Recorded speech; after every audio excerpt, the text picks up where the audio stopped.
Зохиолч Эс Тэнүү. Ээдрээд амьдрал 1-р бүлгийн 1-р хэсэг. Зөвхөн насан туршидад.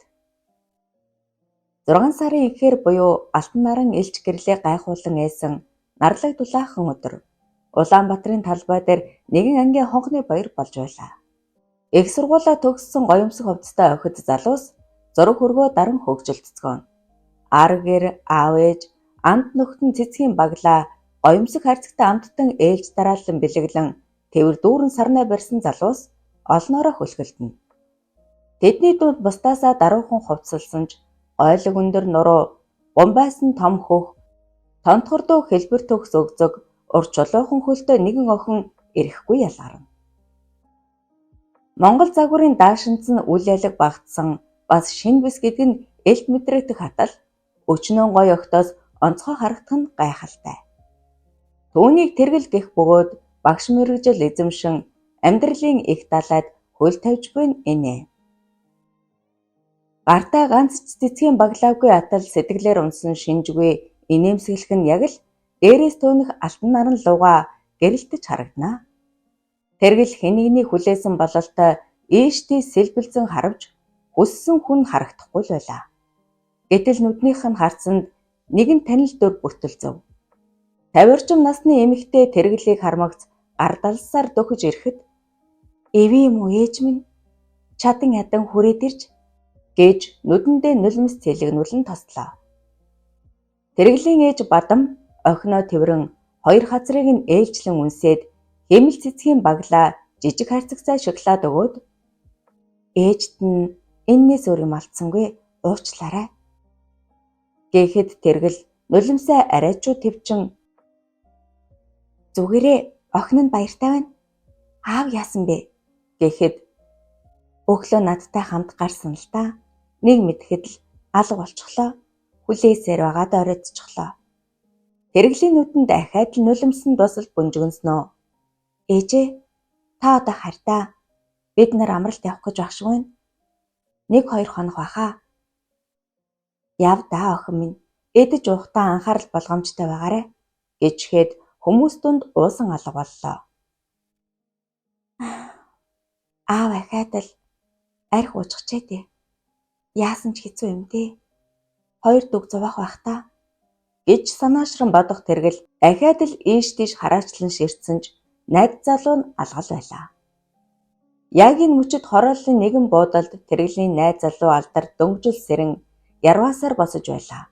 Өвөрт нь унтах туранхай нарийнхан охин амаа хагас ангаа хурхирна. Хажууган орон дээр найз эргэсэн мөн адил нэгэн охин тас тэмэрчгсэн унтаж байгааг хараад "Оо фак юм а. Бас л хэтрүүлчихжээ. Яах вэ?" хэмээн санаашран ширээн дээрх ундуй сундуу шил лаз дундаас архины шавхруутай лонх шүүрэн үдгүүд хідэл балгаснаа "Өөш эргэсээ сэрээч. Цаг болохоо байлаа" гэж хашгирвал эрхэс ч нүдэ нухлан өндөв. Алдар хитвчээнийн харвал 600,000 төгрөг үлджээ. Ёстой азгүй юм а. Сая гаруй төгрөг дуусчихж ядаж өрөндөө өгдөг байж хэмээн халгалан бодсноо. "Энэ хоёрыг явуулаа. Хурдл" гэж шахамдуулав. Хоёр охиныг гарсны дараа алдар их л ууртаагаар "Яах гэж буудал охид авсан юм. Нөгөө сая төгрөг чинь байхгүй. Чамд юм байна уу?" гэхэд эрхэс ус залглан зогсож байснаа. "Би чам зөндөл хэлсэн штэ. Шууд харийгээд байхтал зөрүүдлээд байсан. Одоо яа гэвтэ." Алдар толгоогоо шаан "Өнөөдөр тэргэлийн хонхны үер штэ. Очно гэд амлчихсан юмсан. Уурхат ажилдаг хүн чөлөө өгсөнгүй л гिचгэж. Чи тавлаж байх шов. Дээл хувцсныхаа сая гаруй төгрөгийг гуйж аваа тоглоцгоо үсттэй." Ингэж хэлээд алдар толгоогоо барин гаслаа. Эрхэс найзыгаа тайтгаруулан "Одоо цаг бараг л 11 боллоо. Аль хэдийн амралт явчихсан байхаа. Хоёулаа гарыг. Тэргэл өнгөрч. Альмаа дунд сургуулаа төгсөж байгаа. Бас л хар цугаа да. За энэ яах вэ? Нөгөөдөл хайгаад ирж магадгүй. Аливаа хувцас өмс. Гарч аргуудъя" гэж шавдуулав. Алдар хэсэгт сууж байснаа. "Миний бараг 20 сая хүрчихсэн. Чиний хэд үлээ?" гэхэд эрхэс баргар царайлан "13 сая. Яаж төлнө? Ядчихад цохор зоос чалга. Байлаа гэд яах вэ? Нэмээд л алдна. За бушуула гарыг. Гэгтэн зэрэгцэн хаалга онгон туранхай шар залуу орж ирлээ. Оо гаруу даа. Өрөөдөлөхгүй ингээд зугаацж болж байгаа юм уу? Гэж Дойотой хэлснээ ширээ тойрон алхаж хэрэгэлсэн бэлгэвч харснаа. Хөөх баваа хийгээд баяжаа юу та хоёр? Алив өөрөө өгөө. Босс дэлбэрхийн наан байна. Гэхэд алдар Сүмбэ хөгшөн хэд хоног аргалчих төхөө. Бидэнд одоо юу ч алгаа. Гэхэд үнээх Сүмбө тас инээснэ. Зам хоёр лалар минь хүүхэн уужидэд явж байдаг. Өчнөн аргаллаа. Алив босс явъя гэж уурсахад алдар гараа зангидан уурсаж чимүү газрын битэг минь хизээ бидэнд санаа тавьсан. Худлаа жүжээд гэж хэлэн өндийхэд хаалгаар том биетэй 3-4 залуу чиглэлтэн орж ирэв. Ажил төрөл нэг л урагшгүй байгаад эхэд бохимдсон суух далайгийн утас гэнэтхэн жингэнэв. Аппл түүний үнэж туслах Сүмбэ босоо нөгөө хоёр лалрыг олчихлоо. Буудалд хүүхэн шигээ байж байна. Далай шууд л үгийг нь таслан яг одоо энд аваад ир гэж орилов. Нэх удсан ч үгүй Сүмбэгийн хүмүүс алдар эрхэс хоёрыг чирч гудацсаар орж ирэхэд бейсболын цахиур барин угтсан далай өнөөх хоёрыг хэд сайн гөвж өгөөд уйхлан та хоёр үнэхээр янз үзээд байна те. За яахав. Далай хүүгийн гар хэр уртыг харуулнаа гэж занахад цохиурын хідэн цохилтонд огтхонж ажраагүй алдар. Далай хөгшөн мод сэрэхгүй байна штэ. Түр хүлээлдэ. Гэхэд эрхэс хажуунаас нь дэм өгөн харин тийм ээ. Яаж чичээгээд үсрээд л сая төгрөг олох юм. Ойлголтоо гэлээ. Далай нүдээ нийлгэн сая төгрөг үү? Гүй тэгээд ядаж тэр чин хаана байна? Гэхэд эрхэс үг алдснаа мэдэрн дэмэл амандаа дүлгэнэж алдар түүнлүү хилан харсаар байв. Сүмбэ тэднийг нэг чин хэдивчийг нь далайд өгөхдөө хоёр лалар хүний мөнгөөр хүүдэгнээд буудалд жаргаж хонсон байна лээ гэж улам хүч нэмэн шургав. Далай тэдний хэдивчийг ухаж 150,000 орчим төгрөг гаргаад хоёр лалар хандлаа жаргажээ гэснээ алдрын хэвтөвчөнд байх нэг зургийг тун анхааралтай удтал ажилласнаа харцанд нь хуйл тачаалын хөгтөл зурсхийг шиг болон энэ хэм гэхэд Сүмбэ бүхэлдсэн гүйж найз охин нь тэргэл гэдгийг гээд нал инээд алдан бүхэлзв. Алдрын төвчээр алдран эрчүүд байна да. Асуудалтай охид оролцуулаад дэмий үздэй. Гэхэд Сүмбэгийн дохиогоор туслахуд нь алдар эрхэс хоёрт улам ортон зогсов. Тэрэлжийг дөрсөн автобус дотор охид залуус дуу хуур хөөр баяр ихтэй явцгаана. Ингээд багш боллоо штэ. Эрдмий түгэж өгөндөө. Алив уул да дахиж хизээж таараа үлээ. Би лав хөдөө явнаа. Нэг жил ажиллаад л захирал болдог гинлээ. Чи юу? Мөнгө ордвоо. Хөөе, чи хөх базаад донтой юм уу? Гэх янз бүрийн үгс зуурайлна. Ганцхан хүн гуниг давтан суух нь мэдээж тэргэл. Улсын авраг боксч найз залуутай түнд хинч юм хэлэхгүй, хинч халдаж эс зүрхлэнэ. Энэ нь тэргэлд үнэхээр амар байдаг. Анх их сургуулийн босго алгасан тэр жил банд нар төдийгүй багш нар түүнлүү хушууран нэг хэсэг тун их зовоосон. Зурхын хажуугаар ажил хийдэг тэргэлд энэ нь үнэхээр дарамттай байв. Гар бөмбөг гайхалтай сайн тоглодог тэргэл сургуулийн шигшээд орж томоохон тэмцээнд авралсан тэр нэг өдөр өдөж хоргоосон залуусаас дугтаж авахад алдар таарч өнөөх хэдэг болгож өгчээ. Санаандгүй гэмээр тэр учрал тэргэлийн зүрхэнд хайрын дүлийг бадрааж алдарт анх удаа эр хүн сэтгэл алдран бүтэн 2 жилийн цөхрөлтгүй гуйлтыг зөвшөөрч 3 дугаар курсод орох тэр жилээ алдартай үерхэх болжээ. Анх танилцсны дараа зодооны хэрэгээ сургуулиас хөөгдсөн алдарч цөхөрсөнгүй. Тэргэл бодож бүтэн 2 жилийн дараа зөвшөөрч алдартай үерхэх болж охин бээж харамгүй өгчээ. Саяхан уурхаад ажилдаг болсон алдар 14 хоноод ирдэг. Тэр хугацаанд цаг зав гарах болгонд уулздаг. Тийм л гой хосоод.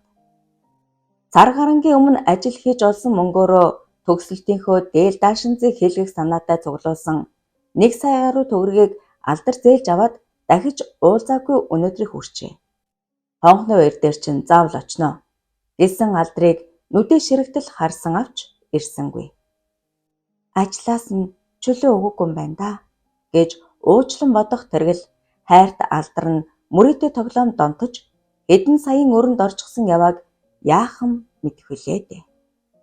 1-р хэсэг төгсөв. Эдрээд амьдрал 1-р бүлгийн 2-р хэсэг. Хонхны баяр дээрээ охин нь хамгийн муу хувцастай байгааг харсан Бадам бараг л уйлах шахан амаа өмөлзүүлсээр тэндээс холдон ажил руугаа алхажээ. Энэ бүхэнд би л буруутай гэж гаслан бодсоор ажилдаг цэцэрлэг дээрээ ирвэл эрхлэгч хүүхэн ташаагаа тулан ханхалзан "За Бадам ихчээ, ажлын цаг нар гэж бүр байха болжээ.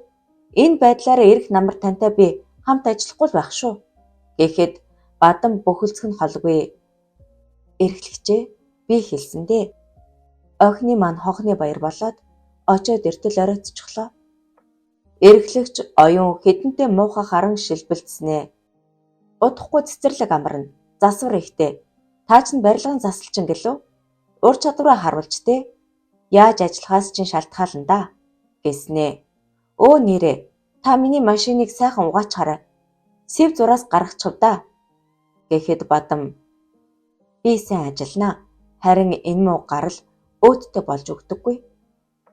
Оюун машиныхаа түлхүүрийг шигдэг шахам өгснөө. Гараар шалтгаалахгүй. Дахир дутуу юм бол гөрөв мөрөв аваад явж үзээрэй дээ" гэчгээд бүксээ шидлэн цааш орчихов. "Яах, ааштай хүүхэн шүү. Халагдчихгүй л юмсан" гэж бодон хөлсөө шувтрах Бадам хувин альчуур шүүрэн эрэхтэл гэнэт нүд нь харанхуйлан гар хөл нь ам алдран суун туслаа. Далай Сүмбэ хоёр хамтарч ажиллаад удаж байгаа. Бараг л үг солихгүйгээр харцаараа ойлголцдог хүмүүс. Далайг чухам юу хүсэж байгааг төвөггүй ойлгосон Сүмбэ том биетэй нэгэн туслагын жигэнд хэдэн үг шивнэхэд цаадханж толгой дохин гарч одов. Сүмбэ уцааны нэг зураг гаргаад далайд үзүүлэхэд "Эй юм. Алдрын дүүн 18 настай яг одоо дунд сургуулаа төгсөж байгаа. Далай уцыг шүүрэн аваад нухацтайхан ажилласнаа. Тийм байдаг байж. Тэнийг нь сонгохыг харъя л да" гэж бутнад зогсдол туслах нь нэг хүнийг чарлуулан чирсээр ороод ирлээ. Сүмбэж дуун чангаран "Зам бол аларм баашлаад угаарай. Энэ мусаа юмнуудтай цагаа дими үрхээ одоо болий" гэхэд далай "Наад хвээ чинь хэдийн өртөө влээ?" Сүмбэ шүлсээ хаянгаа 7 сая. Бодол үнэн хэлсээр жил боллоо. Яахав? Гарыг нь таслаа цагдаад өг. Том биетэй хоёр залуу өнөөхийг хүчлэн барьж гарыг нь сарвалзуулан чарлуулсаар ширээн дээр тавихад Сүмбэ ханаас ч хурц зэртэй заазуур гаргаж ирээд далайд өгөв. Алдар ирэхээс хоёр чухам юу болоод байгааг ойлгож чадан зогсох үед далай сурмаг хөдлөн заазуураараа далаан өнөөх залуугийн баруун гарын 4 хурыг тасдаж орхилоо. Ёолон чарлагдуу өрөөнд цуврайлан Сүмбэгийн дохиогоор хөөрхий залууг туслахууд нь чирсээр гарч одов. Далай уйглан амсгаадаж "Нүүр өгөхөөр бөксөө өгдөг лал руу чуу. Ингэхдээ таарсан новшнууд. Сүмбэ, одоо над хоёрынхоо хурууг тасал." Алдар ирэхээс хоёр цөс ихтэй зүрх зориг сайтаж сая болоод өнгөрсөн үйл явдалд их цочирдон хойш ухарсаар ханан тулан зогссов. Сүмбэгийн хүмүүс эргэсийг ноцон барьж хөдөлгөөнгүй болгоод 100 гарынхан алгыг ширээн дээр тавиад хуруунуудыг нь тэнээлгэв. Эрхэс сандран "Босоо, одоо удаахгүй амлая. Хэдхэн хоног л өгчих" хэмээн чарлав. Алдар зүрхлэн ам нээж "Далай босоо. Бидний уучлал да. Юу хүснэг чи хий, тэхүү" гэж арга баран гуйхад бүх зүйл сансан ёсоор болж байгаад дотроо ихэд баярлсан далай "За яах вэ? Покер тоглодог хүмүүст гар хэрэгтэй. Гэхдээ энэ сүүлчийн сануулга шүү" гэснээ огцом сормог хөдлөн эргэсийн 100 гарын чигчийн хурууны эхний үеийг таслаж орхив. Эрхэс жолон хашгирч цус олгоодох гараа айц дуур нүдээр харж зогсдол Сүмбэгийн хүмүүс түүнийг дагуулan гарч одлоо. Өдөржин хөгжилдсөн нэг ангийнхан орой хоолны дараа арх задалцгаан ууж эхэллээ. Арх дарсанд их л дургүй ханддаг тэргэл тэгсгийгээд өрөө рүүгээ явчихав. Ер нь буцдаг ч юм билүү дээ. Энд хийх юм алга. Тэрээр орон дээрээ хэвтээд бодолд автав. Ээжигээ даган бүтэн зунжангаа барилга дээр махитал ажиллаад овоо хэдэн төгрөг олж их сургуулийн босго алхажээ. Уг нь бүтэн жилийн төлбөрөө хангалттай олсон боловч хоёр дүүдээ илүүчлэхээс өөр арга байсангүй. Гарынхаа наллага эвэршиж царайнд борлсон зэгзгэр туранхай охин нарантуул дээрээс л хувцаслан сургуульд оржээ. Хямдхан хувцастайч угаасаа төрмөл сайхан бие зүс гоо царайнд нь автсан залуус шохоорхон сонирхсон боловч энийг ч ойртуулсангүй.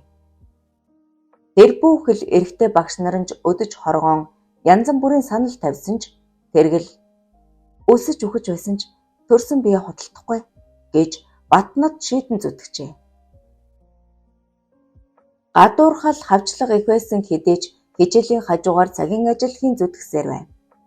Ээж нь хүнд ажилд нухлагдж ирсэн сул биетэй болохоор талцус харваж хэсэг сандрагжээ.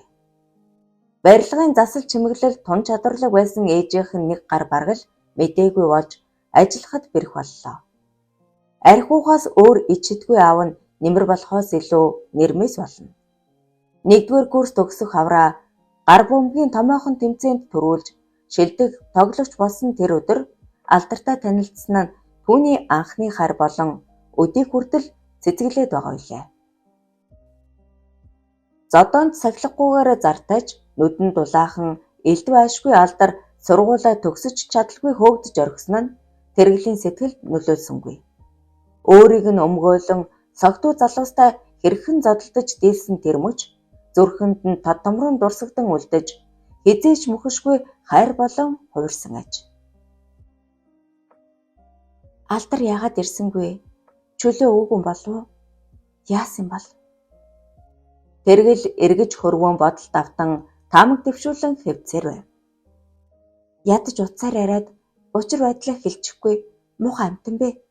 Хэмээн гоморхон бодоод гар утсаа гаргавал аль хэдийн унтарч орхиж. Яа, энэ утсыг түрүүхэн цэнэглээгүй лүү? Батарейнд бүр нурж орхижээ гэж бодон утсаа цэнэглэж эхлэв. Гэр хорооллын нэгэн эцгүй хашаанд үе тэнгийн 3 эр ихэд цогцсон бололтой чанга дууран арх тойруулж сууна. Бүлцийч хавгансан нүүртэй өндөр янхгар эрийг баяр гэх бөгөөд тэргэлийн аав юмсанч. Охиныхоо хонхны баяр дээр очино гэж их нэртэйгээ цуг гарсан боловч шаардсан би өө хүслээ хорж үлдэйлэн зугтчихжээ. Халаасандаа охиндоо өгөх цэцэг наборны мөнгө 50,000 төгрөг байснаа юу ч үгүй гөвж орхиод сууж байна энэ.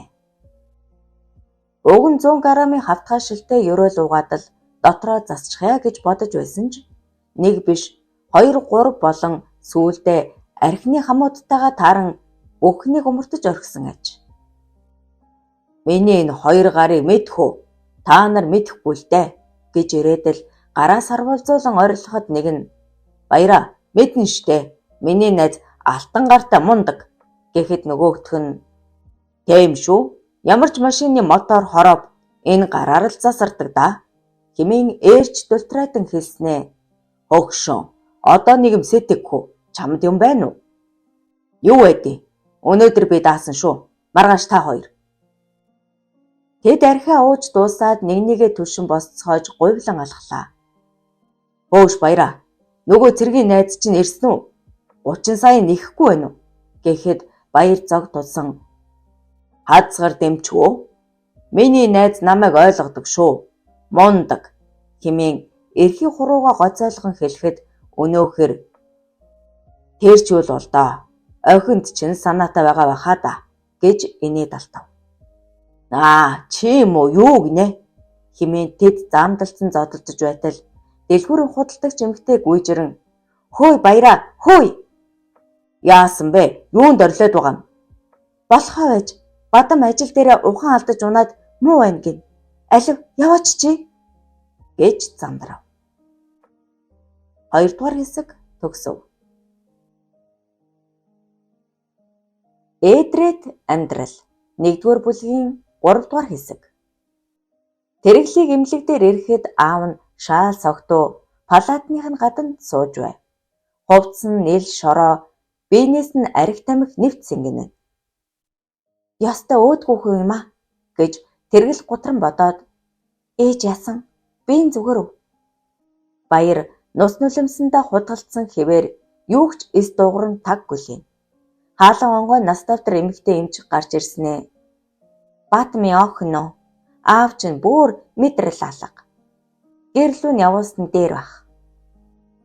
Ээж зүгээрөө уулзаж болох уу? Ухаан орсон. Маргааш нарийн шинжилгээ хийлгээд оншин тодорхой болох байх. Өмнө даралт харуулж байсан хүн байна. Хэд хүнд ажил хийж ачаалал авсан бололтой юм. Тийм ээ. 3 жилийн өмнө даралт харуулж байсан. Эмч үйл алиг машин инээмсэглээд бид чадах бүхнийг хийнэ. Ох юм санаа зовлтгүй орж уулзаж болно. Гэхдээ сэтгэл санааг нь 50 байлгаарай гэчгээд явж одлоо.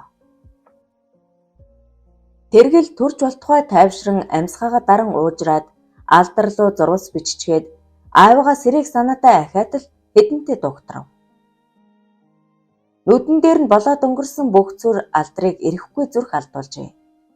Далай түүнтэй хоёулахнаа үлдсэний дараа их л дээрэнгүй өнгөөр чамаа би үнэлж явдаг. Тийм болохоор энэ удаа оролцсонгүй. Сайн найз чинь юм болохоор сүмбэг шалблах төдийдэл сануулга өглөө. Эмнэлэг рүү явуулчихсан. За баярлаа. Бидэнд хугацаа өгч. Өөршөрөө заавал төлнө. Далай тас инээд алдан хундахта вискийг хөнтрөн ууснаа. Надад нэг болцол байна. Эр хүн шиг тохирч хуу. Тохирё. Юу байсан ч дүүрч. Хүн алхал биш бол хамаагүй хий. Далай ахаад л тажигнтал инээн. Ингэж хөлөх нь буух гэж. Далай хүүгийн гараас хинч мултардаг юм да гэж бодосноо. Дүүтэйгээ танилцуулчих. Альмаа гэлөө. Хөөхөн охин байлээ. Надад таалагдсан. Гэхэд алдар сандран боосоо. Юу гэж дээ? Тэр чинь жоохон хүүхэд. Тэгвэл найз охинтой чинь ганч нь хончхой. Үнэхээр таалагдсан. Өөрөнтрээ сайн бодолцож үзье. Гэхэд алдрын уур гинэтхэн дүрлцэн юу солиороод байгаа юм бэ? Мөнгөг ч нолоод өгнө. Гэхэд далайч уурлан ширээ шаагаад олоод ир лалар минь 3 хоног өгье. Чадахгүй бол наад гараг чинь бугуугаар чинь тасдчихсан шүү. Одоо зайл. Алдар юу ч хэлэлгүй гарч одов. Тамхи татан тайвшрах зураа уцаа асан. Юу гэж хогийн юмтай орооцолцшовдоо. Яаж мөнгө олно гэж бовтнох зураа тэрэглийн зурвсыг хараад ихэд сандран таксинд цун эмнэлгийн зүг рүү явлаа. Замдаа эрхэс рүү залган тэрэглийн ээж нь муу байна гин. Чи 1-р эмнэлэг дээр хүрээдэр гэлзаарай гэд уртаар санаа алдан бодолд автав. Бадмын шинжилгээний хариу гарч яралтай хагалгаанд орох ёстой болов. Мэдээж маш өндөр төлбөртэй. Сургуулаа төгсөж багш болцоход одоо л амьдрал жигдэрхэндээ гэж бодож байсан тэргэлд давхын аргагүй хүнд бэрхшээл тулгарлаа. 16 настай эрэгтэй дүүгээрээ ээжигээ сахиулж хаад 14-тэй охин дүүгээ хөтлөн энэ тэрүүгээр явж хандив тусламж гуйсан боловч өөддөө юм цугласангүй.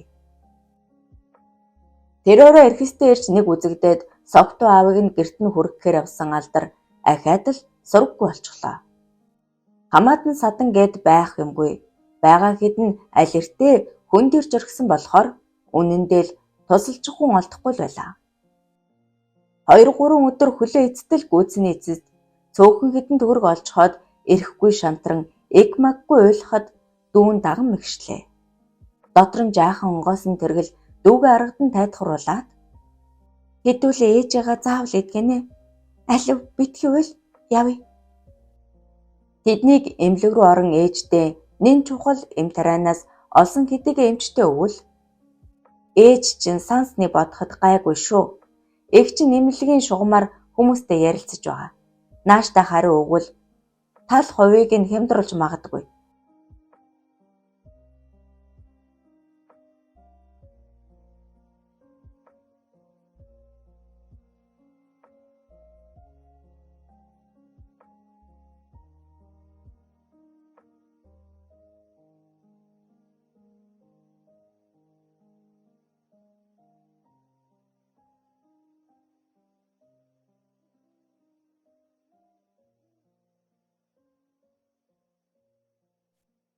Далай дусал гэгчээр нэмэр болог гэснээ. Бадамтай уулзаж болох уу? Тэргэл сайх хүнлүү ихэд талархангүй харж болно. Одоохондоо сайн байгаа. Гэхдээ яаралтай хаалганд орох ёстой гэсэн. Өнөөхөр цагаан халаат нөмрөн бадмын өрөө рүү орж явчихав. Алдрыг хөөж гаргасны дараа далай гартаа барьсан тэргэл алимаа хоёрын зургийг ээлжлэн ширтэж тажаатан сууж байснаа. Мөн ч их сайхан төрсөн амьтад юм аа. Хоосон гуйлагчинд ийм сайхан бүсгүй таарах гэж химэн амдаа өглөн суутал сүмбэ ороод ирэв. За цаагуур чинь юу болж байна? Сүмбэ залжиннууд гарган инээд алдснаа. Босоо. Нэг сайхан мэдээ байна. Юу юм? Эрхэс золгийн найз охин манад ажилт юм байна. Найз охинч гэж эд найрч аваа юм байна. Дажгүй хөөрхөн охин. Хаана ажилтдаг гэж? Эндээ доод бааранд. Алив. Очиж үзье. Далминд нь жоох юм уу? Хоёр новш бүр уур хүрчихлээ. Нээрэл нарийнхан бэлгүүстэй туранхаа бар охин зөөгч хийж байв. Тэргэлийн фэйсбүүк руу орж гар бөмбөгийн өмсгөлтэй өчнөн олон зургийг томруулан үзэж туйлтай хүртэл сэрэлцсэн байсан далаад охин таалагдаж сүмбэ рүү ирэв. Иймэрхүү зүйлд хизээний дадмаг сүмбэ алхах дээр нь очоод энэ зөөгч хизээ ажилд орсон. Нэр нь хэм гэхэд дорцгой шүдтэй ахлах залуу 3-4 хонж байна. Халиуна гэсэн баха. Юу болов? Чамд ямар хамаатай юм? Өнөөдрөөс боссын өрөөнд үйлчлэнэ. Чи өөр хүн бол. Тийм. Хатуухан юм даруулгатай явуулчихаарай. Ахлах залуу зөөгч охтыг хашраадаг нэгэн байж халиунаг шохоргож байсан боловч тэр нь ингээд талаар болов. Шалмаг хөдөлгөөнтэй яриа хөрөө сайтай халиунаг ирмэгц. Заахөө. Өнөөдрөөс энд ажиллахгүй юм байна. Юу? Би ямар буруу юм хийгээвэ? Халж байгаа юм шээ. Тушаал дэвшүүлж байна. Боссын таалалд нийцсэн болохоор та одоо энийг аваад тийш очно уу? Гэчгээд шилтэй виски, тавхтай хачир бэлдсэн царгууд 2 хүн сууж буй ширээ рүү заалаа. Тэргэлийн аавыг хөргөж өгчгөөд буцаж явахдаа алдар. Гарч нь гайгүй юу? Азаа үзхүү. Гэхэд хурууга залгуулж болгосон өвчнөдөө шаналан явах сүмбэ ярван. Өвчин ороод хэрэг алгаа. Эм уучхад хажууд чинь хань болёо. Өөрөөр нэмэр болж чадахгүй бололтой. За. Чи харь. Нөгөө халуун дээр оч. Гарыг чинь хараад өрөвдөд зөвшөөрч магад. Гээд инээхэд ирэхээс чи бас тоглохтойгоо. Өөдрөг юм аа. Халуун ажилд орсон гэсэн. Хаана гэдгийг нь хэлэхгүй юм. Голдуу шөнөөр л ажилдаг болтой юм лээ. Нэг бааранд л зөөгч хийж байгааз. За тэгвэл өвчин намдаах юм давхарлаад уучих. Үзээд алдъя гэжээ. Тэр шөнө алдрын азод гэж үнэхээр гайхалтай моднууд унсаар өглөө болоход 3 сая төгрөгтэй болж тоглоомын газарч хаалгаа барьжээ. 100 мянгаар эхэлсэн гэхэд азтай байлаа шүү. Фак юм аа. Ахиухан мөнгөтэй байсан бол алхаар байлаа шүү гэж алдрыг дуржигнуулвал гараа барин ярвах ирэхээс хэлээд өгвэ. Одоо сайхан амрыг. Орой гэхэд гаргаагүй болчих واخа. Дахиад үзье гэлээ. Алдар халаасандаа түнтэйх мөнгийг хэдэнтэй тэмтэрч үзснэ. Чи юутаач эмлэг ороод боолтоо солиулж. Хөгшин чинь альмаа дээр очихгүй бол болохгүй. Муу санж төрсөн ах нь байна да. Жаалжуул юм авчиж өгье. Тэргэлт хэдэн цаас өгөхгүй мө? Цаадах чинь хэцүүхэн байгаа да. Харин ямар ч байсан далаа лалрын өрнөөс эхлээд нь салаад авъя. Дараа учир нь олдохцээ. Оройн нь уулзсан хоёр ахаад л нууц тоглоомын газар орж тоглож ирлээ. Хин хинийх нь карт зэрэгж богинохон хугацаанд 10 гаруй сая төгрөгтэй болчихжээ. Төр завсрал нь тамхилд зогсохдоо Покерын бурхан тэнгэр гэж байдаг л юм байна. Өглөө болтол энэ маягаараа овоо юм олж ханцтай шүү. Алив орё гэхэд Сүмбэ. Одоо босон дээр юм шүү. Хангалттай оллоо штэ гэхэд алдар уурсан. Тэнэг минь мөнгөндөө биш. Энэний цаана 2-3 хүний хувь заа яригдж байна. Чи болвол бол гэжээ. Сүмбэ ямар алдрын үгнээс гарах вэ штэ. Дургүйхэн дагаж орж тоглосон боловч тэд хэсэг гайгүй явснаа 2 удаа айхтар алдан байдал биштэй дэрлээ. Ядаж алдснаа эргүүлж олоод болиё гэж бодон үргэлжлүүлэн тоглосон боловч үүр цайхан өмнөхөн юу ч үгүй хоосорж орхижээ. 3 дугаар хэсэг төгсөв.